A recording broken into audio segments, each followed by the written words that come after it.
fundamentals for gold have not changed over the last 12 months. They have not become worse. Anyway, they haven't become worse. I mean, they've become better in some areas. For example, we've seen a rise in inflationary expectations. We've also seen a generalized rise in government indebtedness. In other words, less restraint than before. I mean, obviously in the USA, we've got the war contributing to that, amongst other things, which has cost, they say, $31 billion so far. It's a drop in the ocean compared with the amount they're spending. But broadly speaking, things have gone in a direction which are more favorable to gold than 1 year ago. Having said that, these were things which were widely predicted a year ago. People were saying we're going to see down the line a rise in inflationary expectations.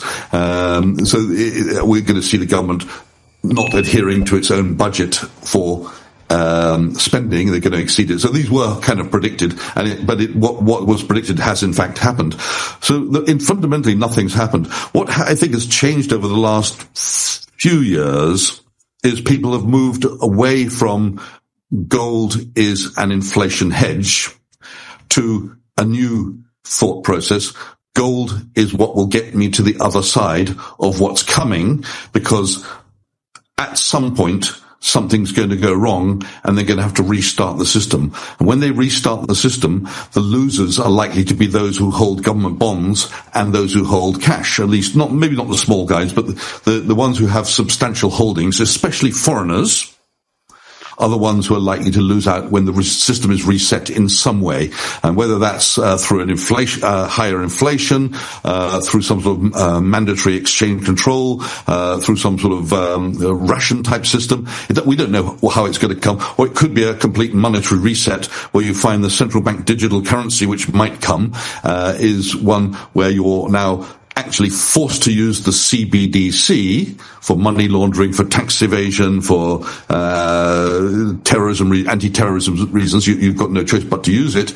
And you find that there are restrictions on moving your old dollars into the CBDC, which basically means your old dollars aren't worth the same or aren't worth anything, depending on how you look at it. So people are saying, what can get me to the other side? Well, of course, anything at all can get you to the other side, provided you can touch it, feel it, and own it, and use it. So, if you have property or equities, they'll still be there. But now we can also say gold will still be there as well. So I think a lot of people are starting to add the gold to that list of things which will get them to the other side of some sort of crazy monetary reset or debt jubilee. We don't know what it'll be, but we do know what we've got is unsustainable in the long run. Right now, there's a lot of trust in the Western government's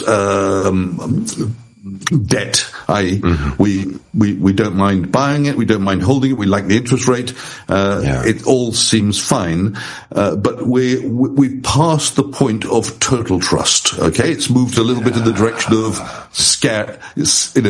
being afraid. Now, it's not that there's a fixed level of debt to GDP where you can say if we go from 60% to 61% of GDP, that's a no-go area. I mean, that's what the Maastricht Treaty said when they made Europe. They said you can't have more than 60% debt to GDP. But there's no number, not going from 100 to 101 or 130 to 131. There's no magic number. I mean, let's face it, Japan's at 300 and something debt to GDP. The point is, it's at what point does the sentiment change? And the sentiment can swing much faster and much further than the number. So all you need is some unforeseen incident, event, somebody says something in the wrong way, and suddenly the sentiment starts to change, and within months people are running away from government debt. Just as we saw in the UK, a couple of years ago, 3 years ago, I think it was, 4 years ago maybe, when they had the gilt crisis. Now, I don't know if you remember what happened there. It was some people refer it to as the Liz Truss moment, where they brought out a new budget. I think Kazi Kwarteng was the Chancellor of the Exchequer. They brought out a new budget, and even though it was a perfectly good budget, the market didn't like it and said, "Oh my God!" And they started selling gilts. And then, guess what? We discovered that all the pension funds owned these strange instruments which were boosting the yield on their gilts, but were never supposed to kick in, but they all had a knockout price. And as the gilt prices fell, they hit that knockout price, which was going to cause all the pension funds to lose a ton of money. So luckily for the pension funds, the government stepped in and said to the Bank of England, for God's sake, you've got to save the gilt market. And the Bank of England said, well, what do you do for us? And the government said, we'll bail you out. We'll give you 100% guarantee of all your losses.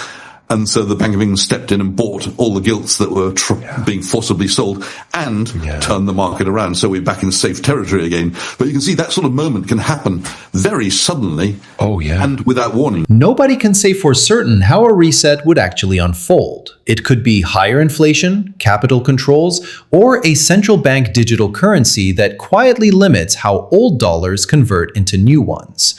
What every scenario has in common is who ends up losing: holders of government debt and cash, particularly large institutional and foreign holders. Physical assets, property, equities, and increasingly gold sit outside that risk, since they can be held, used, and owned outright.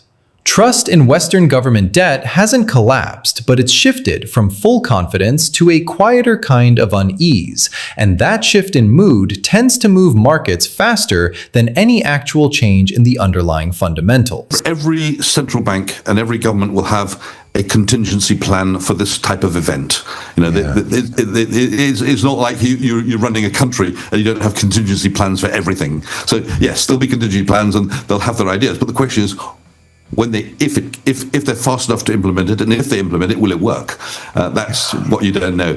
So of course there's a plan. It's like, you have a plan. If the fire bell rings, this is what everybody's got to do. But does it work? Can everybody get through the same exit at the same time, or will somebody have forgotten to unlock the door? There could be things which go wrong.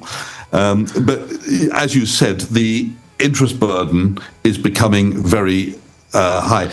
In the USA, they're running a deficit now of $2 trillion this year, and the interest burden is, I think it's $870 billion. So nearly half of the budget deficit is taken up by paying interest on the previously maturing, or on the previous debt.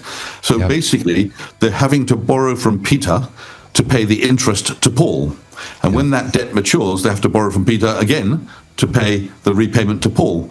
And when they spend money, which is on other things, which is greater than they're collecting in taxes, they have to borrow from Peter to pay Paul. And eventually Peter's going to say, well, frankly, I'm not going to lend you any more money unless I can get 5.5%. And then he's going to say, I want 5 3/4. And then he's going to say, I want 6%. So at what point do they say we can't pay that? Well, I think it's probably in the USA on the 30-year, probably close to 6%. I think we're where are we now? We're over 5% anyway on the 30-year. So we're 5.16%, I believe. So when we get to 5.5, they're going to get worried, and when we get to 6, I think that they're going to be stepping in. And how do they step in? Well, the Treasury will be saying to the Federal Reserve, "Do your job, boys. You're there to save the financial system. Go out and buy our treasuries and do it on the free market, so you support the price. And when Goldman Sachs and JP Morgan and everyone else sees that you're doing that, they'll know they have a one-way bet on gold." No, perhaps you're one-way bet on gold, but I was thinking more one-way bet on the treasuries, because if you have somebody as buyer of the last resort and they won't let the yield go above whatever it is, 5.5% or 6% or whatever they've decided, then you can buy treasuries and know that the yield can't go any higher, the price can't go any lower. You can only make money. So that would be the way. The contingency plan, when it starts to get run out of hand, when Peter won't lend any more money to the government, then at that point, the only person who's going to lend the money will be the central bank. And so the central bank will be politely required to do its job. But there's many other scenarios which could help the treasury market. I mean, I think one of the ones which I've talked about, which I think is it's so obvious that they should do it, I'm surprised they haven't done it yet, but I guess they're waiting for a crisis, and that would be to officially revalue the treasury's gold holdings to a higher price. Simply by doing that, it will create money out of thin air. And there's more or less a precedent in terms of what they did on the 31st of January 1934, when they effectively did the same thing. They forced the Federal Reserve at that time to sell its gold to the Treasury at $20.22, and the very next day they raised the price to $35, screwing the Federal Reserve out of 65% profit. Which I don't know what the Federal Reserve had to say about that, but I guess if I was in charge of the Federal Reserve, I'd say, my God, the government's just stolen a bunch of money off me. But the Federal Reserve then got something in exchange, which is where we come to today. They got in exchange something called gold notes, which aren't redeemable in gold, and they're not redeemable in cash. In fact, they're not redeemable at all. They've got a dollar amount on them, but they are irredeemable, and they bear no interest. What are they good for? So they're not part of the national debt. So what happened was the government got a bunch of money, which in those days was gold, in exchange for a bit of paper, which is worthless. Which is still on the Federal Reserve's balance sheet today as an asset. Now, all they need to do to repeat that trick is to do a sale and repurchase agreement with the Federal Reserve, which can be done by legislation. That's what they did in 1934. They brought out, I forgot the name of the act, Banking Act or something like that, but they brought out the Gold Act. They brought out an act which basically told the Federal Reserve what they've got to do. But basically, a sale and repurchase agreement means that the Treasury sells its gold to the Federal Reserve in exchange for newly printed cash. So depending on the price they sell it at, they get a bunch of cash for nothing. They immediately buy back that gold 1 second later at the same price, but in exchange for gold notes. Don't forget, the gold notes have no redemption date, they bear no interest, and they're irredeemable, and they're not part of the national debt. So what's happened, the government, the Treasury, suddenly gets a ton of money for nothing, keeps its gold, and it can use that money to either reduce the current debt or to help with the current spending, so it doesn't have to borrow money in the treasury market. That in turn creates a shortage of newly issued treasuries, because there aren't any newly issued treasuries, and existing treasuries, as they're reaching maturity, are being paid off without having to borrow from Peter. So there's a shortage in the treasury market, so yields plunge. And after a while, when they're at the lower level, the government can start re-enter the borrowing market and borrow at much lower rates. The U.S. is currently running roughly a $2 trillion annual deficit, with interest payments alone eating up close to $870 billion of that. Nearly half the shortfall comes from borrowing just to cover interest on debt that was itself borrowed to pay earlier interest. As yields drift toward 5.5%, then potentially 6%, the math starts working against itself. Lenders demand higher returns to keep lending, which only deepens the deficit they're financing. At that breaking point, the Fed becomes the buyer of last resort, stepping in to buy treasuries directly and cap yields, effectively creating a one-way, low-risk trade for anyone willing to ride along. I bought a kilo bag of silver coins. Oh, you mean the silver inventories at CME? Yeah, well, I haven't followed it for I've been in China for a month or two. Before I went, it had stabilized, was even creeping up very, very slightly. But on a 3-year view, it's significantly down. And those silver inventories were, and I assume still being, drained by physical consumption. And funny if I was going to say, just before I went on holiday, I bought myself a 1 kilo bag of old silver coins. These are Swiss 50-cent pieces. They're the same coins as are in circulation today, except you won't find any in your change, because lots of little boys are anxiously looking at their dates and pulling out anything before 1967 is made of silver. Okay. Yeah. But you can buy the bags by the kilo. At close to the silver price, allowing for the fact there's not pure silver. It's 93. I think I might have got the figure wrong, but maybe it's something like 92 or 93% silver. You can do the maths, and you can buy it at the silver price plus a very small premium. Yeah. So, I think it's a good idea to have silver. And I think that the story about silver has not gone away. The consumption of silver seems to be, according to the World Silver Institute, exceeding the mine supply. Of course, we've got some rotation of solar panels away from silver to other metals. I believe it is copper, and I don't know how well that works, but apparently the technology has improved. But the electronics industry, consumption of silver continues to rise, and therefore the demand for silver from industrial use is continuing to exceed the supply. So the only way you get the extra supply is to reduce the above ground stocks of silver, and every ounce of silver has its price on that ounce. So either you have to change the sentiment so the price on the ounce of silver in the head of the seller changes, or you have to bid up the price of silver to hit that price at which they're willing to sell.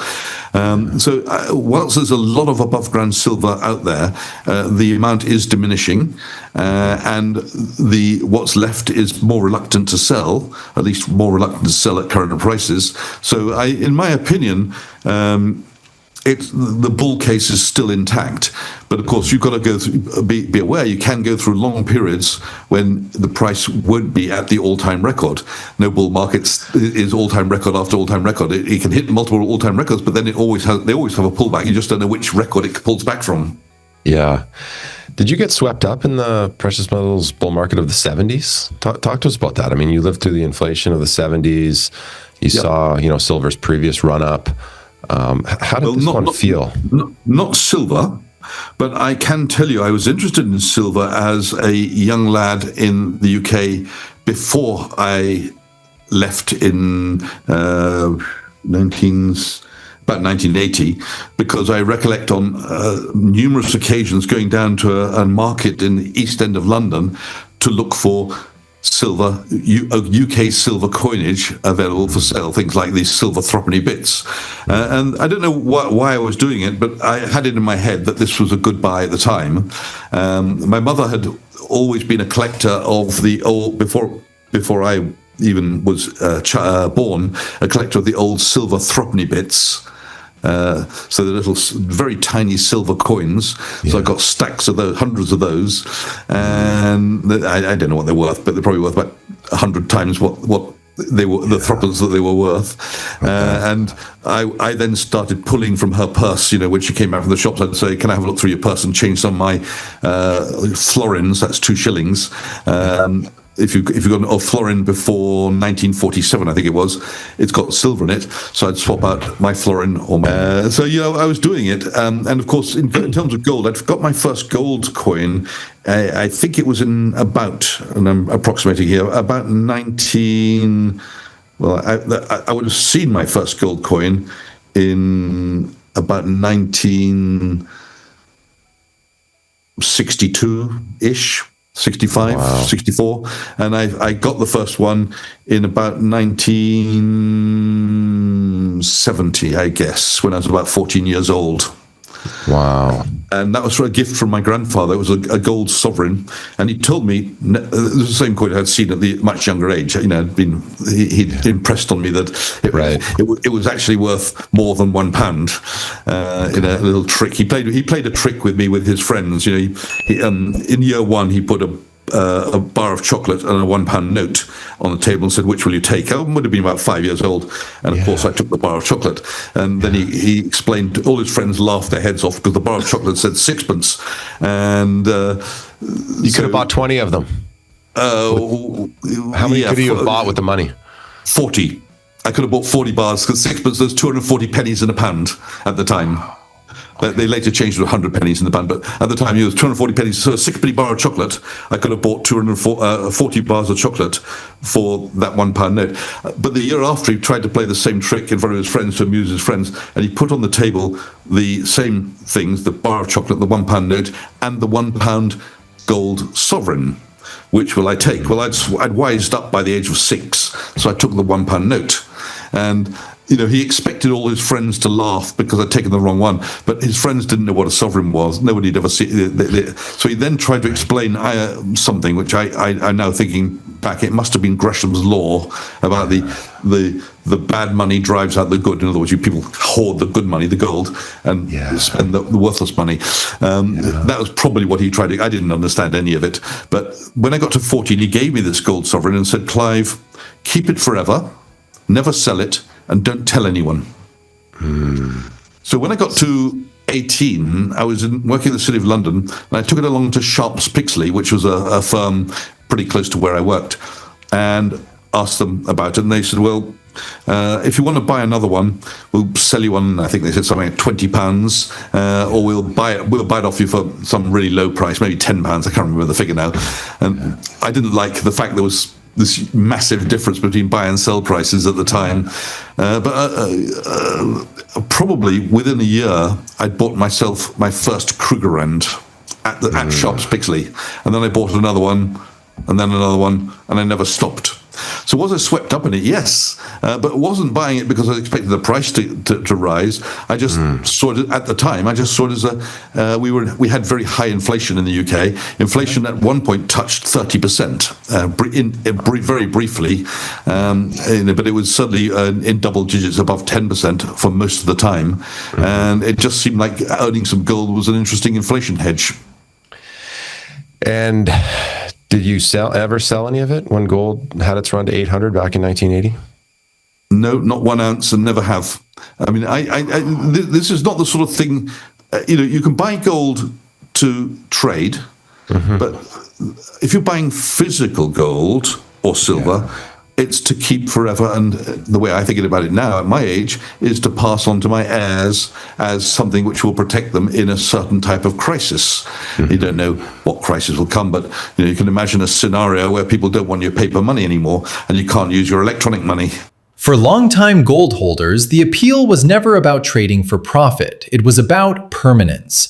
A gold sovereign given as a childhood gift, never sold, not even during gold's dramatic run to $800 an ounce in 1980, reflects a mindset shaped by the UK's inflation years in the 1970s, when prices briefly climbed at nearly 30% annually. The same thinking now extends to silver, where industrial demand, driven largely by electronics manufacturing, keeps outpacing mine supply, despite some substitution toward copper and solar alternatives. The core belief? Physical metal isn't a trade, it's a hedge meant to outlast whatever system comes after this one.